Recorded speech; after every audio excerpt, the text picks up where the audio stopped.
विणावळच्या एवढ्या सगळ्या ट्रिप्स निघत असतात तर साधारण वर्षभरामध्ये भारतात किती पर्यटक जातात आणि बाहेर किती जातात? आता साधारण गेल्या वर्षीचा विचार केला तर कारण आजही असं आहे की त्यांच्या लिस्टमध्ये भारताचं नाव बरंच मागे, पण म्हणून परदेशात जायचं नाही हा जो भाग आहे तो मान्य नाही मला. आतापर्यंत काश्मीरमध्ये टुरिस्टवर कधीच हल्ला झाला नाही.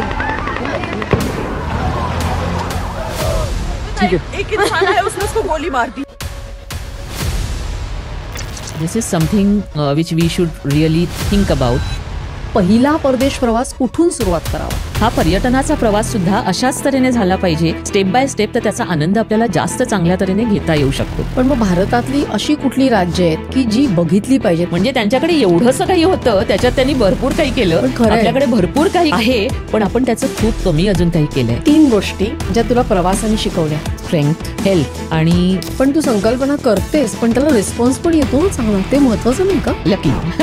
पूर्वी मी विमेन स्पेशलला जायची, एक दिवस त्यांना भेटायची. आता मला ते शक्यच नाहीये. एका वेळी 10-10, 15-15 विमेन स्पेशलच्या टूर सुरू असतात जगात. प्रवास म्हणजे काय त्याची सवय झालेली नसते, त्यावेळी थोडे प्रॉब्लेम्स येऊ शकतात. लगे रहो मुन्ना भाई हा सिनेमा मी बघत होते, त्यांना मी फोन केला आणि की मला आत्ता एक कल्पना सुचते की मी त्यांना त्यावेळी सांगितलेलं वाक्य मला अजून आठवते, मेडिसिनवर पैसे घालवण्यापेक्षा असे स्वतःच्या आनंदावर घालवा, that is the best medicine. ह्या सगळ्या 1 लाख लोकांना जर केटर करतोय आम्ही, त्याच्यात ह्युमन मिस्टेक होऊ शकते. त्याच्यामुळे आम्ही ह्या सगळ्या ट्रेनिंगमध्ये सुद्धा एक काऊ प्रिन्सिपल वापरतो, कारण आम्ही सतत त्या चॅलेंजेसमध्ये असतो. आणि ते असं आहे की स्ट्रॉंग पासपोर्ट असलेले 3 देश. असं पटकन वाटतं की अरे युएसएचा नंबर वरचा असेल, पण तसं नाहीये. युएसएचा 8वा नंबर. First is Singapore. भारताचा नंबर हा 82 आहे.